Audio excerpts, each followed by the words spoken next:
Good morning दोस्तों, मेरा नाम इमरान खान है और मैं आज ज्योग्राफी ऑप्शनल के बारे में बात करने जा रहा हूँ। यूपीएससी में ज्योग्राफी ऑप्शनल एक बहुत ही स्कोरिंग सब्जेक्ट है। जैसा कि आप लोग जानते हैं कि ज्योग्राफी ऑप्शनल के साथ साथ में ज्योग्राफी अपने जीएस पेपर 1, जीएस पेपर 3 में भी बहुत ज़्यादा महत्वपूर्ण भूमिका निभाता है। जैसा कि आप लोग सभी जानते हैं कि जीएस पेपर 1 में ज्योग्राफी के साथ जीएस पेपर 3 में एग्रीकल्चर ज्योग्राफी जो है उसके साथ साथ में डिजास्टर मैनेजमेंट का जो पोर्शन है वो भी इसके साथ में कवर होता है। तो ऐसे में एक ज्योग्राफी एक ओवरलैपिंग सब्जेक्ट हो जाता है और जहाँ पर ये स्टूडेंट को प्लस पॉइंट मिलता है कि एक ही बार स्टडी करके या एक ही सब्जेक्ट को पढ़ के हम तीन सब्जेक्ट को या तीन पेपर को थोरली कवर कर सकते हैं। जैसे कि जीएस पेपर 1 में ज्योग्राफी जो है उसको भी हम कवर कर सकते हैं। साथ साथ में जीएस पेपर 3 में एग्रीकल्चर ज्योग्राफी का जो पार्ट है वो भी, जो उसमें 90 नंबर केवल एग्रीकल्चर ज्योग्राफी के होते हैं, उसको भी कवर कर सकते हैं। साथ में डिजास्टर मैनेजमेंट का जो पार्ट है उसको भी हम यहाँ से कवर कर सकते हैं। ज्योग्राफी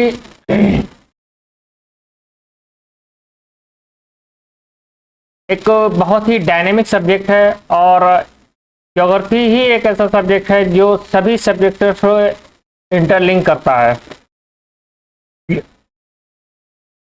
ज्योग्राफी को जब आप अपने लाइफ से जुड़ते हुए जब आप इसको स्टडी करेंगे तो आप देखेंगे कि ये बहुत ही सिंपल सा सब्जेक्ट बन जाता है और इसमें आपको बहुत ही मज़ा भी आने लगेगा। मोस्टली स्टूडेंट ज्योग्राफी को रटने के सब्जेक्ट समझते हैं, बट ऐसा बिल्कुल भी नहीं है। ज्योग्राफी को अगर अपने लाइफ से जुड़कर पढ़ा जाए तो ज्योग्राफी बहुत ही आसान हो जाती है और इसमें रटने जैसी कोई भी चीज़ नहीं है। इसमें जो भी घटनाएं हो रही हैं वो हम अपने आसपास देखते हैं, बस उसको समझने की ज़रूरत है। तो इसी के देखते हुए मैंने एक कोर्स डिज़ाइन करा है ज्योग्राफी ऑप्शनल का, जो कि 15 सितंबर से इसकी क्लासेस चालू होंगी और इस कोर्स में आप हमारे official app geography for you के माध्यम से एनरोल कर सकते हैं और जुड़ सकते हैं।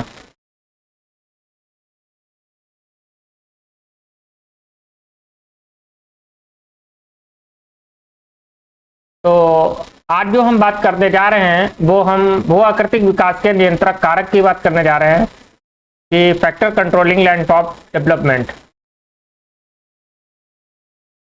फैक्टर कंट्रोलिंग लैंडफॉर्म डेवलपमेंट क्या होता है, ये कैसे अपना कार्य करते हैं और ये इसकी ज्योग्राफी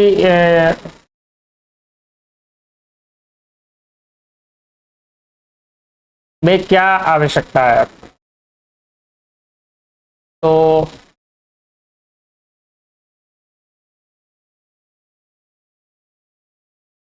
नाउ लेट्स स्टार्ट। तो भू आकृतिक विकास के नियंत्रक कारक।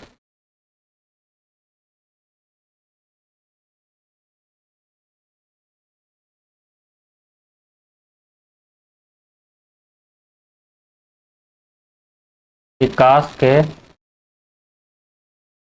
नियंत्रक कौन कौन से इसमें फोर्सेस होते हैं, नियंत्रण बल, इसकी हम चर्चा कर देते हैं। तो इसमें जो नियंत्रण बल होते हैं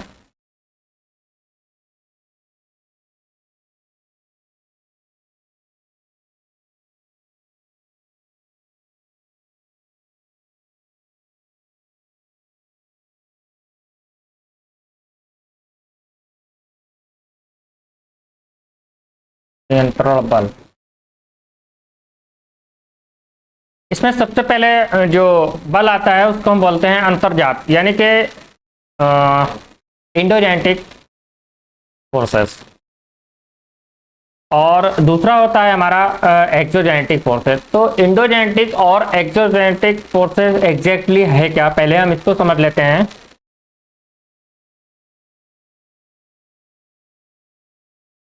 फॉर एग्जांपल ये हमारी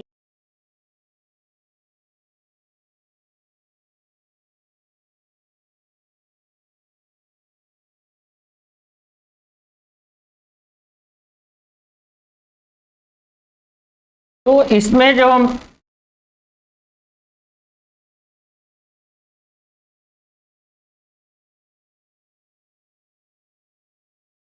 इस अर्थ को जब हम देखते हैं तो इसमें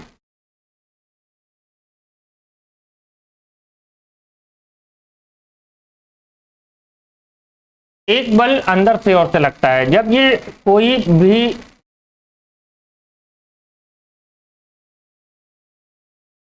बल जो अंदर से इसको लग रहा है तो हम इसको इंडोजेनेटिक फोर्सेस बोलते हैं, यानी कि आंतरिक बल। और जब कोई बल ऊपर से लग रहा है, फॉर एग्जांपल ये ऊपर से इसके लैंड फॉर्म के ऊपर यानी कि धरातल के ऊपर जो बल लग रहा है, इसको हम बोलते हैं पाए, यानी कि एक्सो।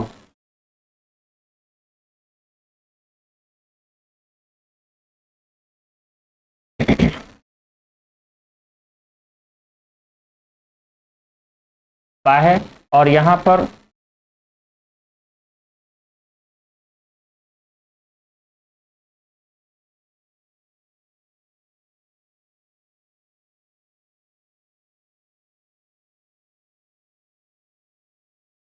इंडो यानी कि आंतरिक।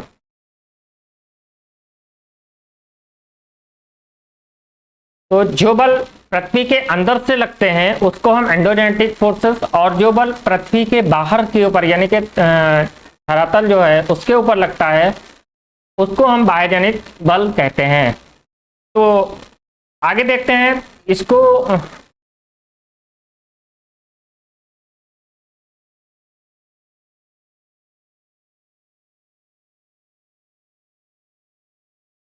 तो ये हमारा एंडोजेनेटिक यानी कि आंतरिक बल हो गया।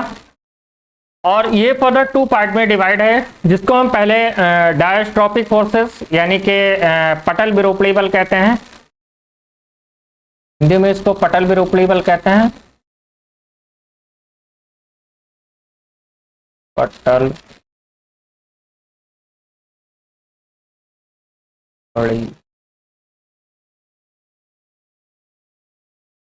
और दूसरा सडन एंडोजेनेटिक यानी कि आकस्मिक बल।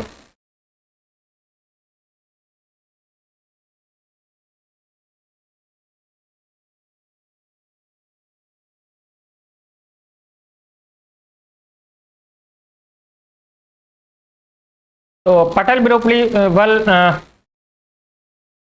जो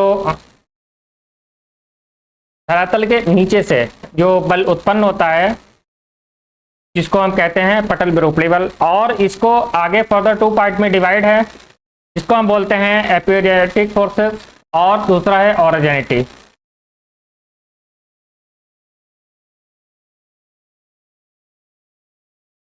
एपियोजेनेटिक फोर्सेस यानी कि महादेश जनक बल। महादेश जनक बल नाम से ही मालूम होता, जिसके मूवमेंट से यानी कि जिन बलों के माध्यम से महादेशों यानी कि महाद्वीप का निर्माण होता है। महाद्वीप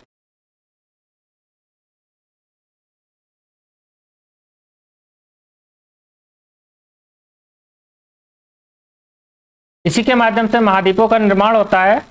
और ये बल फर्दर टू पार्ट में डिवाइड है, अपवर्ड फोर्सेस और डाउनवर्ड फोर्सेस। अपवर्ड फोर्सेस जो ऊपर की ओर बल लगाते हैं,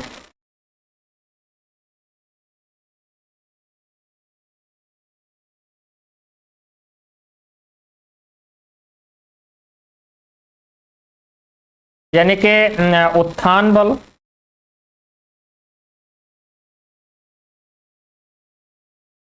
जो कि नीचे से ऊपर की ओर लगाते हैं, और दूसरा है डाउनवर्ड्स यानी कि अधोमुखी।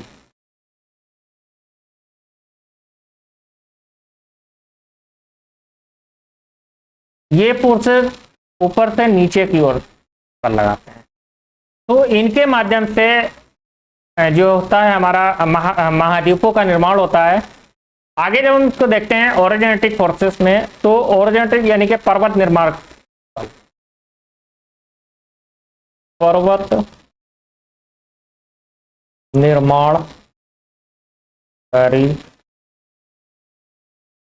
ये भी दो पार्ट में डिवाइड है।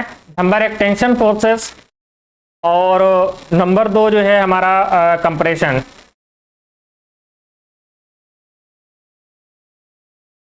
एक तो तनाव बल, और दूसरा है हमारा कंप्रेशन यानी कि संपीड़न।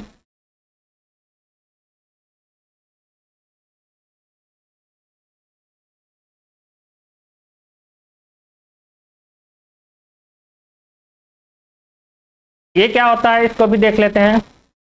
तनाव बल दो पार्ट का होता है, यानी कि तनाव, जब कोई चट्टान होती है तो उसमें जब हम बाहर की ओर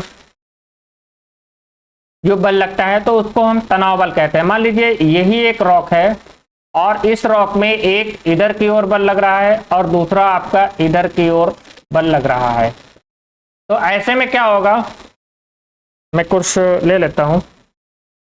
मान लीजिए ये एक रॉक है, तो इस रॉक को जब आप बाहर की ओर तनाव देंगे, यानी कि जब खींचेंगे इसको, तो ये क्या होगा, ये इसमें दो घटनाएं हो सकती हैं। या तो इसमें हल्की सी चटकन हो जाएगी जिसको हम क्रैकिंग बोलते हैं, या फोल्टिंग हो सकती है। फोल्टिंग का मतलब ब्रंशन, यानी कि टूट के एक दूसरे से अलग हो जाना, भ्रंश पड़ जाना। मान लीजिए इसको हमने खींचा, और ये एक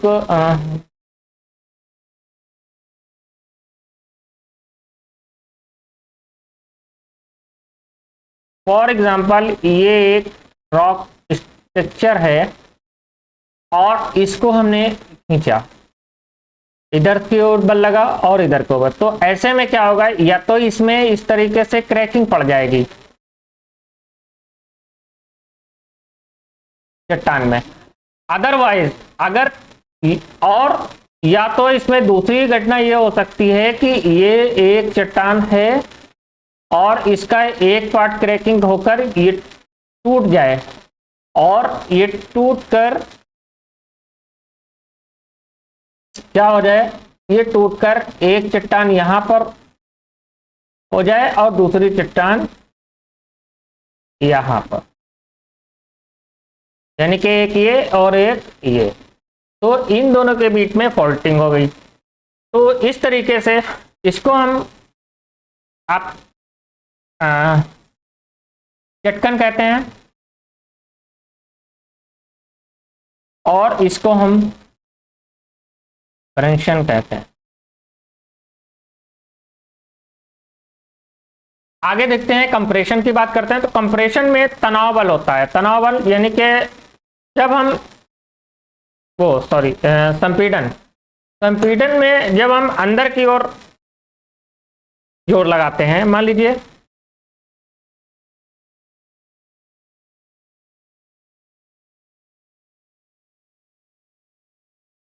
ये एक रॉक स्ट्रक्चर है,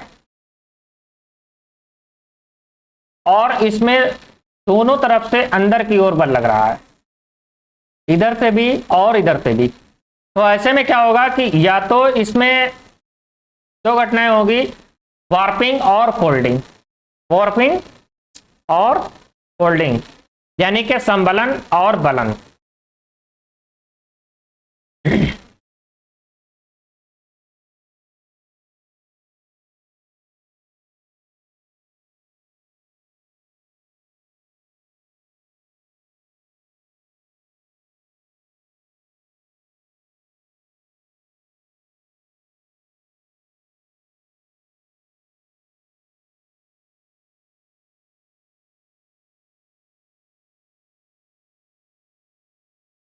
ठीक है। तो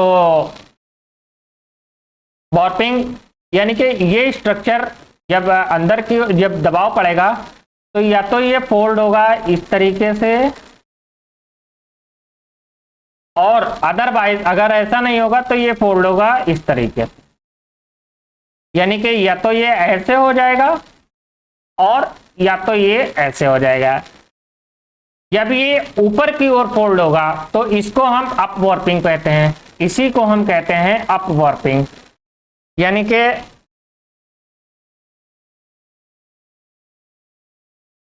संबलन, और इसको कहते हैं उत्संबलन।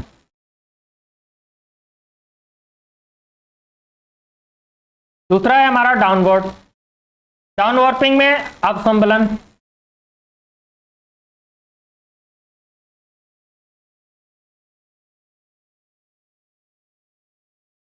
अपसंबलन यानी कि नीचे की ओर हो जाना। तो ये तो हो गई हमारी संबलन। दूसरा हमारी आती है फोल्डिंग। अब फोल्डिंग क्या होती है? जब इसमें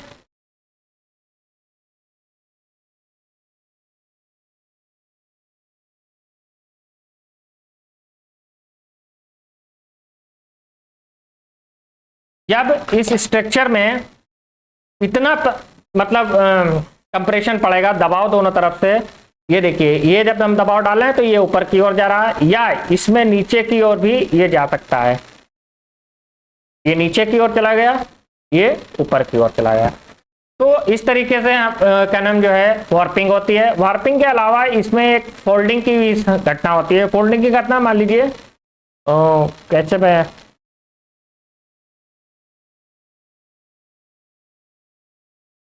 एक मिनट।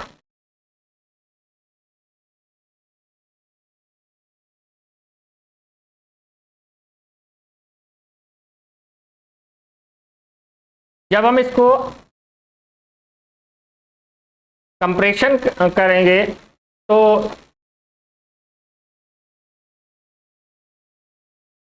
नहीं होगा। मैं पेन से बताता हूँ। मान लीजिए इसमें जब कंप्रेशन हुआ तो ये एक तो ये इस तरीके से घटना होना शुरू हो जाएगी, और इस तरीके से जब बलन पड़ते हैं तो उसको हम दो नाम से जानते हैं। इसको हम कहते हैं बलन, और जब इसमें ऊपर वाली एक होती है एंटीक्लाइन और दूसरी होती है सिंक्लाइन। एंटीक्लाइन और सिंक्लाइन क्या होती है? ये जो ऊपर उठा हुआ भाग है ये वाला, इसको हम एंटीक्लाइन बोलते हैं, और ये सिंक्लाइन जो नीचे की ओर धंसा हुआ भाग होता है इसको हम सिंक्लाइन बोलते हैं। तो अपनति, इसको हम अपनति बोलते हैं, अपनति, और इसको हम भूनति।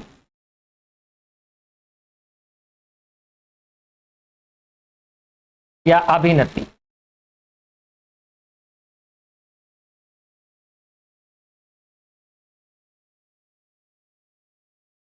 ये नीचे की ओर जब ऊपर की ओर मूवमेंट है तो ये अपनति, और ये जब नीचे की ओर मूवमेंट है इसी का ज्वाइंट में तो ये अभिनति, यानी कि सिंक्लाइन।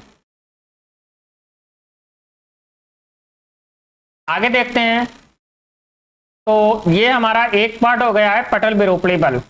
अगला है इसमें हमारा सडन फोर्सेस।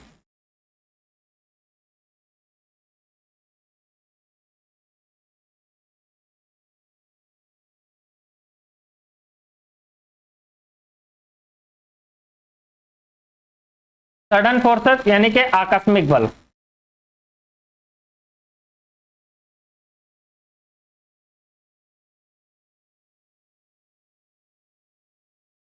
ये भी टू टाइप के होते हैं। नंबर एक अर्थक्वेक यानी कि भूकंप, और दूसरा है वोल्केनो यानी कि ज्वालामुखी।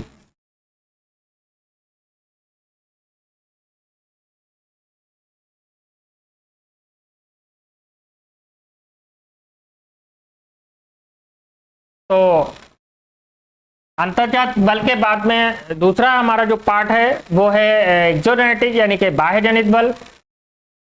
अब हम बात करते हैं बाह्य जनित बल की।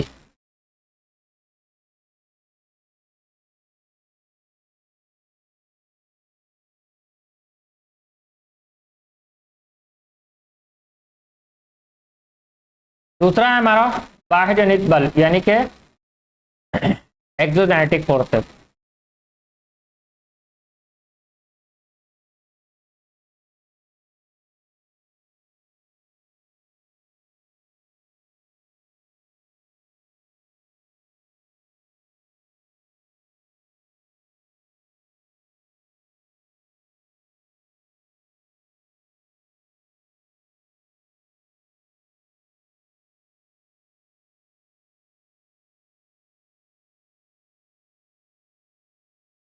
बाह्य जनित बल तो इसको हम अनुच्छादन प्रक्रिया भी कहते हैं। अनुच्छादन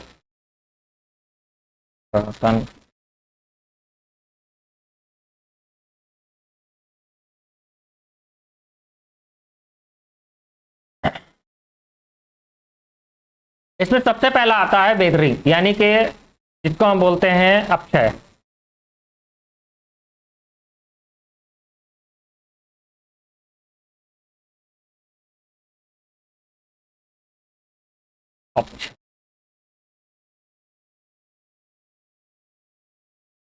अपक्षय एक ऐसी घटना है जिसके माध्यम से रॉक एक दूसरे से अलग तो होते हैं लेकिन वो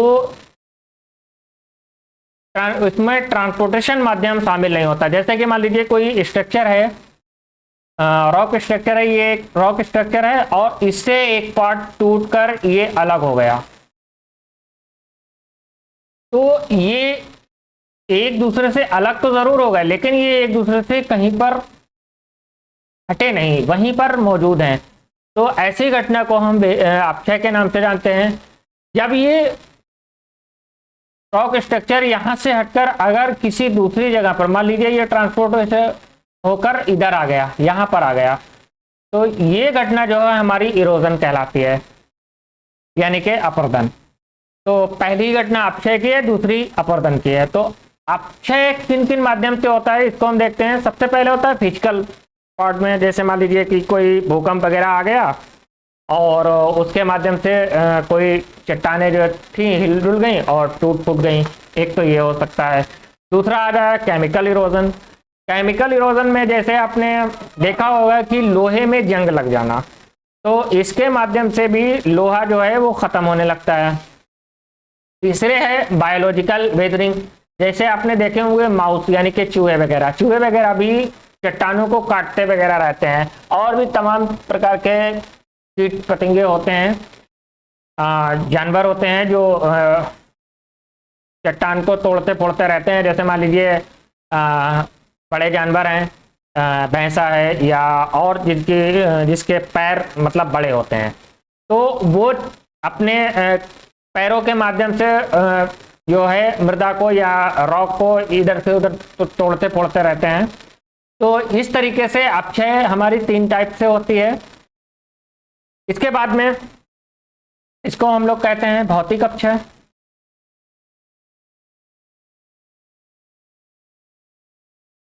भौतिक अपक्षय। दूसरा है रासायनिक अपक्षय।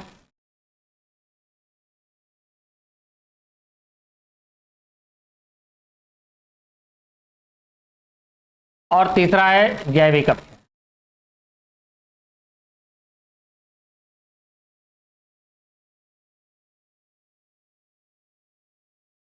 अगला है हमारा इसी में इरोजन। अभी मैंने आपको बताया था कि जब कोई चट्टान एक दूसरे से अलग होती है तो उसको हम इरोजन कहते हैं। मान लीजिए वहीं पर मौजूद है यानी कि ये चट्टान जब ये यहाँ पर टूटी और यहीं पर मौजूद है तो ये अपक्षय की घटना है। जब एक चट्टान यहीं पर है, दूसरी चट्टान टूटकर किसी दूसरी जगह पर मूवमेंट कर गई, यानी कि ये चट्टान है और ये चट्टान यहाँ से उठकर यहाँ आ गई, तो ये जो है इसको हम इरोजन कहते हैं। इरोजन के बाद में हमारा आता है इरोजन यानी कि अपक्षय बोलते हैं, वो सॉरी अपर्दन बोलते हैं, इसको हम बोलते हैं अपर्दन। और ये अपर्दन ऐसे नहीं होता है, इसके लिए एजेंट की जरूरत पड़ती है, यानी कि कर्ता की। इसके लिए मान लीजिए ये चट्टान यहां से यहां आई, तो ये ऐसे थोड़ी ना उड़ के थोड़ी ना आ गई होगी, इसके माध्यम से कुछ ना कुछ मतलब इस कोई ना कोई बल लगा होगा, जिस माध्यम से ये यहां से आई। मान लीजिए अगर ये नदी के किनारे है, अगर ये चट्टान नदी के किनारे है और नदी यहां से फ्लो कर रही है, तो ऐसे में क्या होगा कि आप देखेंगे कि नदी यहां से फ्लो कर रही है, तो ये नदी के पानी के बहाव में ये यहां से चट्टान यहां पर आ गई, ये हो सकता है। तो इसी तरीके से कर्ता होते हैं, और ये कर्ता कौन कौन से होते हैं इनको भी देख लेते हैं। जैसे रनिंग वाटर यानी कि बहता हुआ जल, बहता हुआ जल, बहता जल जिसको हम नदी कह सकते हैं, नदी में पानी कंटिन्यूअस फ्लो करता है। दूसरा करता है हमारा विंड यानी कि हवा। आपने देखा होगा कि रेगिस्तानों में बहुत टीले होते हैं, रेत के टीले होते हैं। ये एक रेत का टीला बना हुआ है, और फर्दर कुछ बहुत तेज सी हवाएं चली और ये टीला यहाँ से हट गया, और ये टीला यहाँ से मूवमेंट करता हुआ यहाँ पर बन गया आगे। तो इस तरीके से हवाएं भी इरोजन अपर्दन का कार्य करती हैं। तीसरा है हमारा ग्लेशियर। ग्लेशियर मान लीजिए कोई बड़ी नदी है और उस नदी में ग्लेशियर पड़ा हुआ है, तो क्या होगा ऐसे में, ये हमारी एक नदी आ रही है बहती हुई, और इसमें एक बड़ा सा ग्लेशियर है।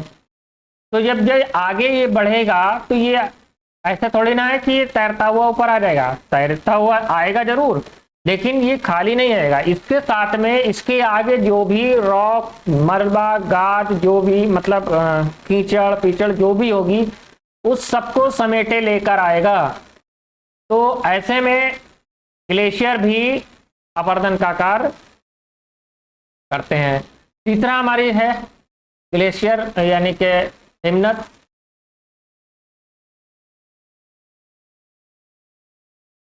और कैसा हिमनद, फ्लो यानी कि बहता हुआ। चौथा है हमारा ओसेनिक वेव्स यानी कि समुद्री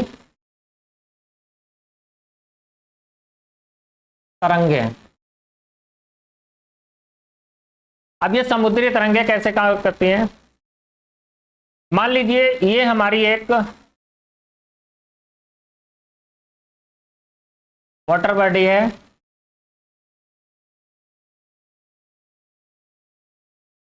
और इस वाटर बॉडी के बिल्कुल पास से ही कोई रॉक है। यहां पर एक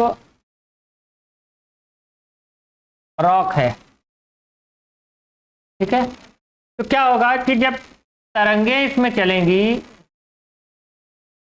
इसमें ये इस तरीके से तरंगे मूवमेंट करेंगी आगे की ओर, आगे की ओर जाएंगी, पीछे की ओर आएंगी, तो ये इस पर बराबर इस पर चोट मारेंगी। और जब ये चोट मारेंगी तो आप देखेंगे कि ये धीरे धीरे जो है ये पार्ट जो है वो कटना शुरू हो जाएगा, और एक टाइम ऐसा आएगा ये एक कैप में यानी कि गुफा में कन्वर्ट हो जाएगी। तो ऐसे में जो होती है समुद्री तरंगे भी इरोजन अपर्दन का कार्य या इरोजन का कार्य करती हैं। अगला हमारा स्टैटिक ग्लेशियर है। स्टैटिक ग्लेशियर यानी कि यह भी हिमनद है, हिमनद, लेकिन ये हिमनद कैसा है हमारा,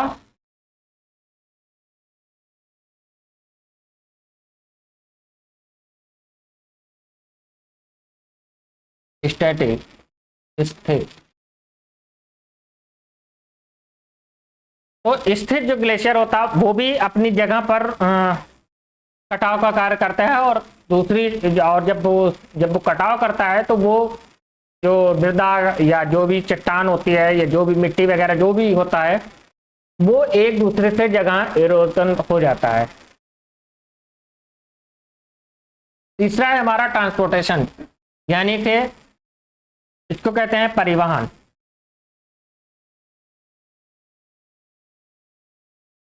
परिवहन इसके माध्यम से मास वेस्टिंग होती है, यानी कि बृहद क्षरण।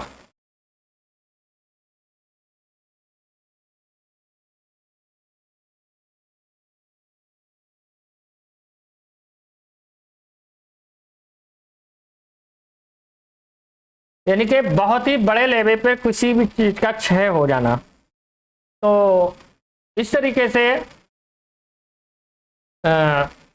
चट्टानों का क्षय भी होता है। तो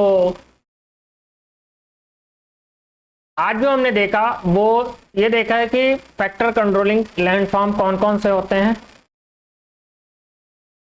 और ये कैसे कैसे कार्य करते हैं। इसका एक्सटेंशन पार्ट जो है हम अगली क्लास में डील करेंगे कि ये अपना कार्य कैसे करते हैं, इनके कार्य करने का प्रोसेस क्या है, और इसमें जब ये कार्य करते हैं तो कौन कौन सी घटनाएं होती हैं। तो इन सबको हम जो है अगले नेक्स्ट क्लास में हम अपनी डील करेंगे।